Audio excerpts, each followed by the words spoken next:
See me okay? It's loading up, I guess. All right, let me see. Okay, all right. You can see me okay, Sophie? Yes, All right, good. Thank you so much. What time is it there in Berlin right now? it's 2 p.m. It's just after lunch.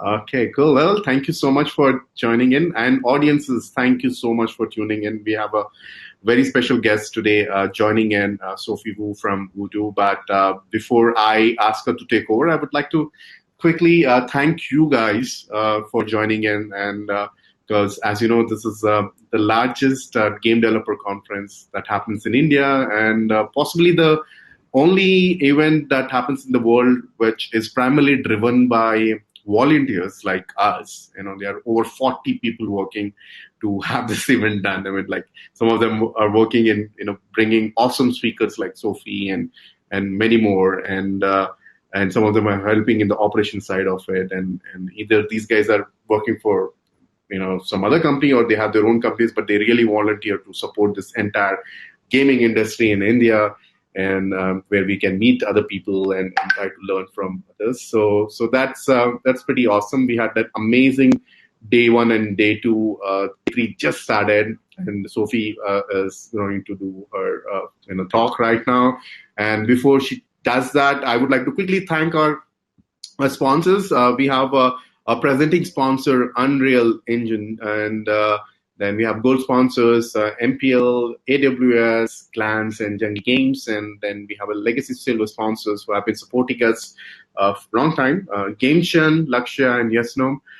We have bronze sponsors, Quali and Gameon, and Hypercasual track is sponsored by Sunday, which is also a German company, I guess. And then we have IK Connect sponsor, which primarily looks into investor and publisher connect, called Succeed Innovation Fund. Well, thank you so much, sponsors. You have been super supportive, and we could have not done this without the support from you guys. So, thanks so much again. And Sophie, over to you. We look forward to hear from you what you're gonna say today. And guys, please help us with the feedback too. We're gonna put a link here, and you just help us with the feedback to bring more awesome speakers like Sophie. So over to you, Sophie. Thank you. So hi everyone.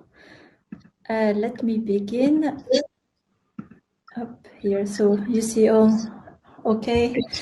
Yeah, we can see So you. yeah, I'm very honored as well to be invited first time for this conference, IGDC, and to talk about my own experience after I joined Voodoo of how we launched casual games at a hyper casual speed. So to begin with, in case you don't know about Voodoo or a little bit, Voodoo has been the leader in hyper-casual games, very known for hyper-casual games. A lot of games have been tested, prototyped, and also globally launched and scaled on the store. So if you look in the store, you see many of them. And I think the most impressive metric we have to date is the number of people we have reached with our games, hyper-casual games. And a bit about myself, I've been working 12 years in mobile gaming, so mostly free to play as well. And in my career, I have led many teams all around the world in many regions. So I have a lot of experience working with international. And among the titles where I was a product lead, I've been Diamond Dash, if you know, Jelly Splash and Angry Birds Pop in these companies. So for the history, as the last company I joined is Voodoo. I joined 2 years ago to build a new initiative for Voodoo. So very known for hyper casual games, to build new casual games. So what are casual games for hyper casual company? That was for us to figure out, and how I started 2 years ago, just by myself, and building a team, hiring people, and launching a game. So before I get more in detail of how what we've been doing as a studio, maybe let's take a step back to remind or redefine what are hyper-casual versus casual, because to this question I have heard many different definitions. So, hyper-casual games, there are these, sometimes people say these ugly games that have no art, they are not even games, or they have ads, and casual games is kind of a type of gardenscape playrix. And I give here a definition of how I perceive the difference between them. So hyper-casual game, by their nature, they are games that have a very short lifetime, so they can be fun for weeks, sometimes a week, several weeks, sometimes if they're a really good month, but they rarely retain further than that. And I think something very inherent to hyper-casual game, they have very, very low CPI. When I say very low, it can be several cents compared to several dollars, right? So some games could be 10 cents, something like that. So this is, I would say, the specific criteria of a hyper-casual game. And therefore, because all the success of a game depends on the CPI, then the business model relies heavily on ad revenues. And the difference then with casual games, and which is mostly my experience before I joined Voodoo, it's games you build for the long term. They are fun for years, more than months. And the people who come to your game, so it's less broader, it's high quality players who are really, really engaged and interested in your particular game. And usually, if you are in a competitive space, then it translates into a higher CPI. As an example, what I mean by high CPI could be $10, 15, and I even heard some games $30 in some markets. So it can go really high, and therefore the business model revenues relies more on in-app purchase. That doesn't mean that one or the other don't exist. Like there are ads in casual games and there are also IAPs in hyper casual games, but the way the revenue come from is mostly on one end ads and the other on IAP because of the cost of user acquisition. So when I started and joined Voodoo, I was looking at it with a spectrum of all the games that exist on the market to understand what it takes to make a hyper casual game or casual game, thinking of a different business model we have. And on the very far left, you have hyper casual games and casual, like deeper, long played games on the far right. And I was deconstructing it into different area, like team size. Hyper casual are usually made by very small teams. Sometimes it's a dev even, but more common is 2 to 4 people, depending on the type of game. And on the other side of the spectrum, you have very big team that produce these big games, especially when these games go in live ops. It could be a team of 100 people, but here for the number is 30 people. So there's already a difference in the team size. And the other difference here is also the time to market. So hyper casual games, because there's such timing that is important in the marketability, you need to produce many and fast. So usually many of these games are tested on the market quickly in a matter of a few weeks. And the reality for casual games, taking the top companies, they take longer to start to soft launch and test the game and collect the first metrics after a year or 3 years, at least for certain games, the biggest ones.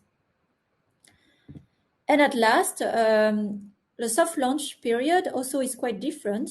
So in hyper casual, once you have a game that is hot, a low CPI, you want to scale it fast, and you have a soft launch that is very short to just make sure the retention metrics are all right. You put ads, and then you scale the game very quickly. That's why the game lifetime usually lasts, I don't know, several months, 6 months, in best case a year, but not more than that. And then on the other side, you have casual games that could be for a year or even more sometimes in soft launch before they start to scale and go global launch. So us, as our team, starting in Berlin for our first casual games at Voodoo, we didn't want to go on the very far right competing head-to-head with all the casual companies because first of all, we are not equipped as a company to compete directly with a King that has a whole infrastructure, or even Playrix with a lot of people, a very solid system and machine to produce content. So that's where we placed ourselves when we started the studio. to have small teams that can produce smaller games, that can launch fast, time to market, and wouldn't spend too much time also in soft launch before we scale. So that was when I built the studio end of 2019, the vision and the intention. And so that was the start when we kicked off the studio. And it took me some time also to hire the team. So what I had in mind back in the days was to not bet everything in one game and one team. Like I said, one team, I thought of having 4 or 6 people. It's too slow to try all the bets in just one team. So I built a team of 9 people minimum, so we could try several ideas together. So in March, 9 people joined, and the best way I thought of how to form the team and at the same time test many ideas quickly, we broke down the team in 3 teams to test 3 concepts in 3 weeks. So kind of a hyper casual way, very fast development. And that's what we tested. So very different concepts. First one, Color Splash, was taking inspiration of one of our core hyper casual games at Voodoo, which was paper2.io. So where you have to conquer or get a big part of the map in colors. And we wanted to bring it like a bit further into maybe some more PvP experience. So that was the first concept. Second was playing with the food and plates, Plate Perfect, different theme, more 3D. And the third one was a Greentopia merge with the theme of plants garden. So all these concepts were thought through before we kicked it off. And when the team was available, we decided to test them quickly. And so there were several free prototypes. So I can show you an example here how we did. So after we developed the first prototype, it was very important also for us to measure quickly the metrics. So it was not just making the game and selecting the one we like the most. So we put out creatives and the game on the store. And here, for example, was the creative of a Plate Perfect game. So playing with the food. It was kind of a food simulator, a lot inspired by hyper-casual games. And that was the creative. So creatives also, to make it very effective, we just made the creatives ourselves. So I was actually recording this myself, playing the game, recording the video, and then putting it on Facebook, for example, and testing on the market, US, who would click on that and what would be the retention. And here is an example of the other game, Greentopia, where we did also creatives to show the plans, the fact you can merge things, and test the creative quickly. So that was done by one of the artists with After Effects to simulate a bit what the game was about. So then we collected results and decided then from that which game would we work on, like in a bigger production, or are there any good ideas at all? So the first one, Color Splash, we didn't make it to the test because there was a technical challenge. So it required a lot of technical art. So here it was a challenge of execution. We didn't have the right team and the right skills to even execute this game. And that's also something to test quickly. When you start to do something, you realize, are we capable even to produce this game? And that was the first hurdle for this first project.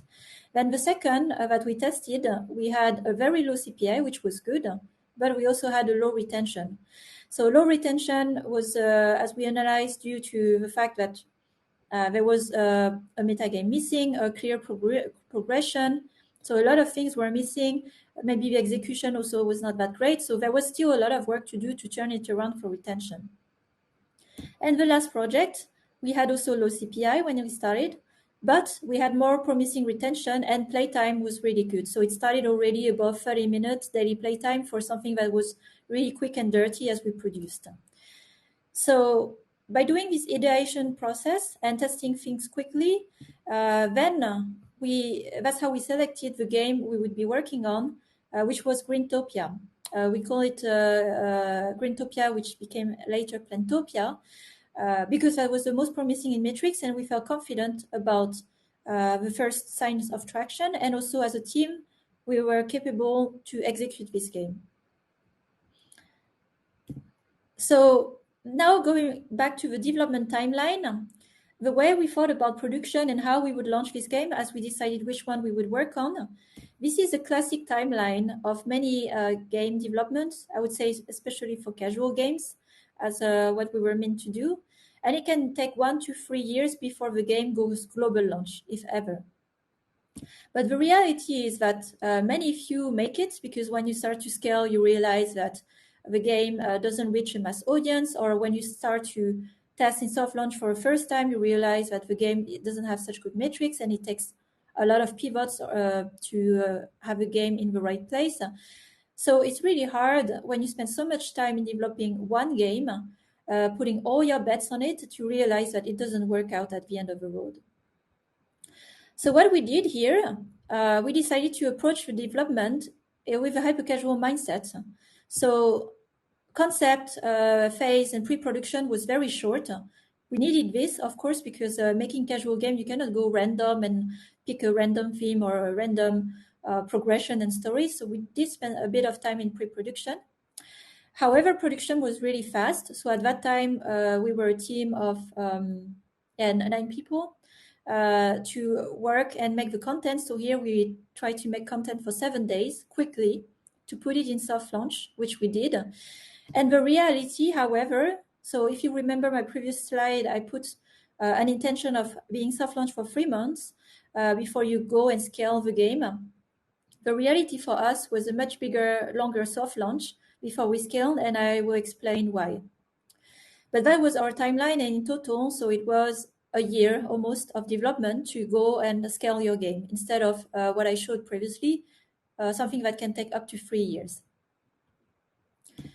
So the idea here, when we went so fast in the market, was to have something not ready, kind of MVP-ish, with a lot of placeholder assets, a lot of things that were moving parts. So we test quickly, we measure, and then we take the learnings, pivot, or pursue what was working in the game. And that's why we were in 9 months in soft launch, because we were actually soft launching and developing the game at the same time as we were scaling. So you can imagine all of that in a very intense development, actually.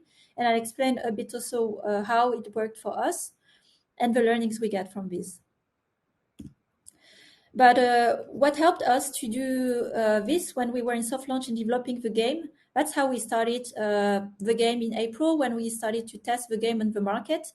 And it's very different from what is the game today, and I'll show. So it started with a simple board, merging things, and the theme of the garden in 2D. And then we tried isometric view with some 3D assets. All of that was placeholder, but we could measure for a first time or playtime or retention and CPI as well to have the confidence to continue on the game. And then we went to more of a portrait mode, 3D map, which was our official kind of a more soft launch really start, where we would look at all the metrics, D7, even monetization. And this is where we saw also problems with our F2E of first D1, and then we had to pivot a big part of the game so we could correct quickly the retention. But we wouldn't have known that if we would have held longer the development. And then the same way, we went further in development, tested further the monetization to D14, D30, and the learnings we had pushed us to make again a game pivot in March, and so on in soft launch again in July, where we tested the scale of the game, we saw some limits of it, and then we had to pivot some parts of the game to be able to follow the scale. So that's what I meant by soft launch and development at the same time. We would iterate and develop the game as we get learning in soft launch and scale the game. And here in the end, it's what the game looks like after in September, after all iterations. So if you remember the first part I showed to you, now the game looks very polished, but it didn't look like that when we tested it in April or September. So we polished and finished the game as we went forward with development. But at least we knew our investment was worth it, because we already had, by that time, the metrics. So as we launched the game, and I showed like the speed at which we launched the game, there are some limits to this, and that's also the other part I wanted to share after a year and a half since we kicked off this project, and maybe some takeaway for you, because that's the one I have today on the game. So the first challenge was the game stability, and it's always kind of a dilemma. Do you invest upfront to make the game stable and robust with the architecture and the code, or do you go quick and dirty, but then you know that you will be slower later? And that's what happened to us when we scaled really fast on Android, and we had many crashes we had to solve quickly, and it affected also a lot the reviews. So it was quite an intense time, and we knew that we didn't take care of it before, we couldn't.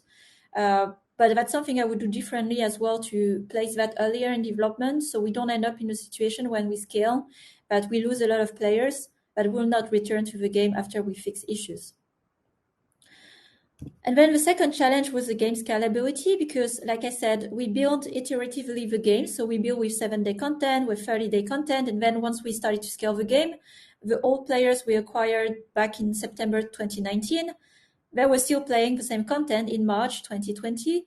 And so they were starting to churn. So we had the challenge at the same time with LiveOps. How do we continue to add content to the game and scale the content of the game while we are still developing the game? And today we are a team of 16, so we grew a bit the team to ensure that. But that's definitely one of the challenges of this way of developing. And the main, I would say, learning as well for me in the end, with this approach, it's great when you want to go fast to market, but in the end, you become really slow to scale. And what for us was a good timing when we started to launch and test quickly became maybe a disadvantage over time. And here I want to share an example. When we started to test the game, its CPI was really low. And that was a good traction, good signal. Okay, let's go for it.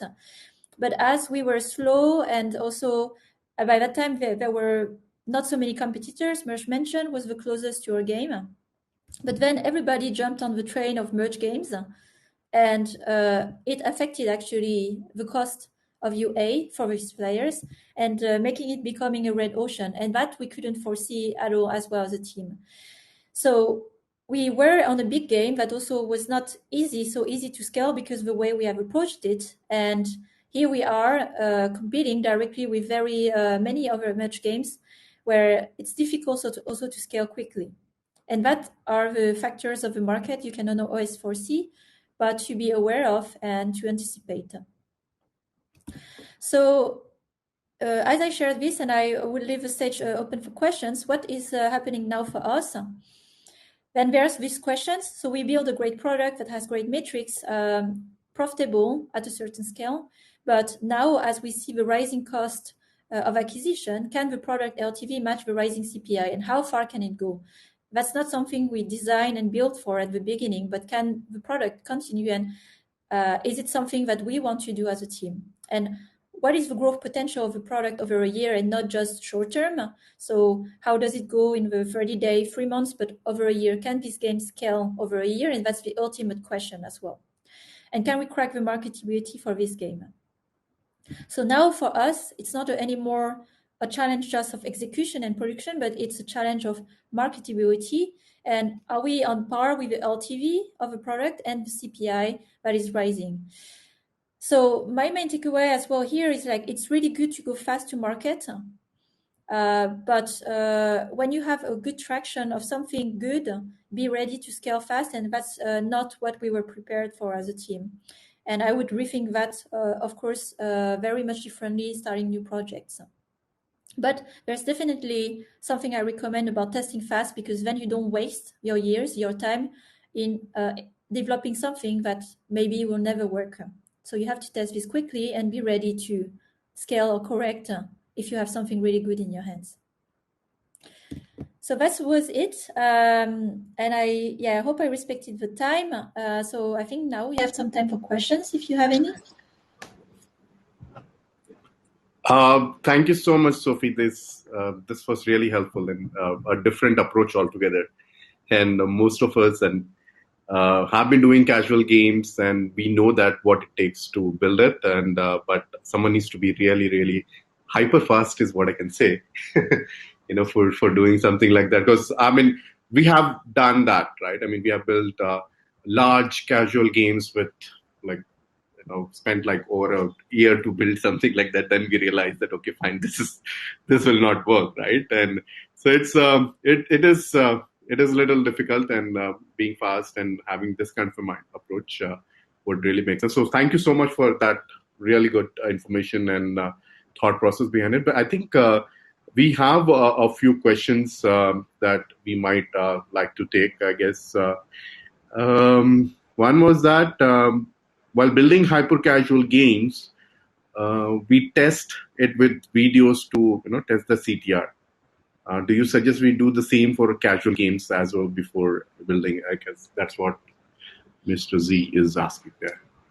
So, and that's my also personal opinion on CTR tests. CTR tests are really good when you have different options. Like you want to test themes or different concepts, and you want to see what has the best interest or attraction with a certain audience. However, it won't answer your question. Do I have a game with a high marketability or a good retention? And I would rather skip the CTR test to go to CPI test quickly, because you have all these answers together. So CTR for me is more theme exploration or direction. But if you want to know if your game has a good marketability, the only way, reliable way in this specific time is to put your game out there. And it can be, like I said, something quite prototypey and with a creative. So then you know where you are. Yeah. Great. Wonderful. Hey, can you skip the presentation mode, so that we can see the full image? Cool. Great. We can see you now. Okay. Hey, guys, while I take the other question, I would really like to remind that if you guys can help us with the feedback, please go on to the handout section, and there is a small one-question survey. We would like you to click the link and fill in for us so that we can get more awesome speakers like Sophie. And so great. I will take the second question. This is an interesting one. I mean, this is something I guess everyone struggles. Everyone who runs a studio, everyone who operates in a studio. So it says that how to segregate the ideas and turn them into games when we are done with a lot of ideas, right? So do you have a mechanism, or do you have, I mean, a lot of people do prototypes and see if it's fun or not, or do paper prototypes and so on and so forth, right? And when you have such an amazing creative team in-house, and they always come up with the different ideas, but what makes you decide, this is something I want to go after and build it? And any mechanism, any tool that you have that you've practiced, which will help us? Yeah. Yeah, so I use a framework with 3 dimensions. So first, because there are so many things you can do as a team, and I think first is market opportunity. So studying the market, seeing the trends where there are holes. So don't go for red ocean, but try to understand a bit the trends and be a bit ahead of them. So I think it's important to look at what's happening. The second dimension is team execution. So look at the team composition and the skills you have that are almost competitive advantage. So do you have certain skills that are stronger than other teams in this world? Skills, experience. For example, the profile of my team is very into casual simulation puzzle games. I have also a very diverse team. So of course, they have more affinity to make games that can appeal to feminine audience, for example. So building on top of the strengths of your team. So don't go for something that you will start from scratch, because you will always have people faster than you to execute better. So it's tempting to always go for new ideas, but actually if you want to succeed, build on top of your strength. And the third is like, do you have enthusiasm from the team on this idea? Are you excited about it? Because that's kind of a last component where you will have a lot of hurdles in development, a lot of times where you have, oh, okay, it's not working, we have to pivot, we have to change. And if the heart is not there, you will give up at the first hurdle. So it's really important to have also the excitement, your why, because that will take you as far as you can to pivot, be critical, question what you're doing, and take the hard decision to make your game successful. So, Sophie, I know that you have your own channel and you do a lot of podcasts too. And did you ever speak about this particular topic? Because I'm sure this is super helpful for a lot of people. And any time did you speak about this, and specifically like how people take on a new game or? Yeah, I have it in my second master class actually. Yeah. Brilliant, guys. Tune in to this. I mean, what is this channel called again on YouTube? Rise and Play. Rise and Play. I think some of the content that you would find is amazing, especially team building and stuff. So I think you should watch it. While I would like to take another question. So there is a lot of mindset change too, right? I mean, when you're building this kind of a speed that needs to be there, right, for hypercasual, is it important for someone to have a team member who has already done hypercasual so that they are like really fast? I mean, I have friends who have their hypercasual game studios, and I know how they operate, right? It's like really fast. And do we need, when you're having a team, do we need trying to build this amazing casual game? Do we need someone who actually done this in the hyper-casual space? Or because there is a lot of unlearning that needs to be done, and of course there is some form of a practice that has been already established. So what is it required, or it's like, hey, you can quickly train them with this or something of that? Mm-hmm. So here I would say, if you are still building casual games, it might not be so helpful to do it with hyper-casual developers. Not to say that, of course, they are not capable of doing casual games, but hyper-casual developers, they do things very hacky and fast, and it's not ready for scale, especially developers. So actually, you do want to have in your team skills of people who can make games that are fun for years, right? So I think here it's about more unlearning things that you know about casual development. And what I did when I started at Voodoo, I was just starting with one dev. We created hyper-casual games just to understand. So we were sitting with other hyper-casual devs of the company, and that's what I would suggest, that as a training, you launch quickly hyper-casual games and you stick to a very tight framework. Or if you know hyper-casual developers, you make games with them to have a sense to understand the mindset to make hyper-casual games. But it's very helpful to spend some time with hyper-casual developers or do it yourself, because you realize how much we are overdoing it in casual development until you do things different. Yeah, someone needs to be really fast, agile, and many things, right? So unlearning is required. So guys, I'll take this one last question. In fact, that was the first question someone posted.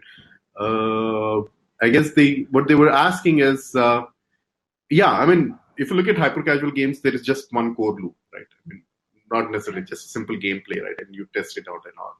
And casual games do have a meta. And now, when you're trying to build something, and like what you're suggesting, how much meta is needed, or do we need a much meta when you're trying to do this in this kind of a speed? What do you suggest? Yeah, so I think here, especially for casual games, you cannot just test the core gameplay, because like I said, the goal is ultimately to make a game that is fun for years. So at the beginning, you test something quickly out to test your riskiest assumptions. So let's say if you are innovating on the core gameplay, you may want to test quickly the core gameplay out, maybe just pure core gameplay with some sequential levels. But if you are taking inspiration or taking an existing core, then maybe you don't have to verify this if you have borrowed properly the core. And if the meta is more of innovation, then you want to test the whole loop quickly. So I would say the real ultimate test you want to do as fast as possible, which we did, it's the whole loop of the game that has the core, the meta, ideally already the monetization, because testing the game without monetization, although you have a great retention, doesn't tell you anything, because you're missing a big part of the business model of the game. So it's better to have a slice of the game of 3 days, 7 days with the whole loop, rather than having 30 days with levels and no monetization or a light meta. So this is the trickiest part, but that's what you want to test quickly because then you know where you are with your game. That's brilliant, Sophie. These these are the things that gonna help a lot of studios, and it's an exchange of learning, and there are quite a few things that we all learn from each other. Well, I guess that would be the last question of this talk, and we have an award segment coming out, guys. Go and watch that. There were quite a few categories, and they're going to be announced now. So that's tune in there, and then there is a session at 8 o'clock called India Gaming Market. Please go and tune into that one too at 8 o'clock. Well, thank you so much, everyone, for joining in. And Sophie, thank you so much. You have been really kind to get on this one and do this talk. We can go backstage. Yeah, thank you, everyone. Have a great end of day. Bye.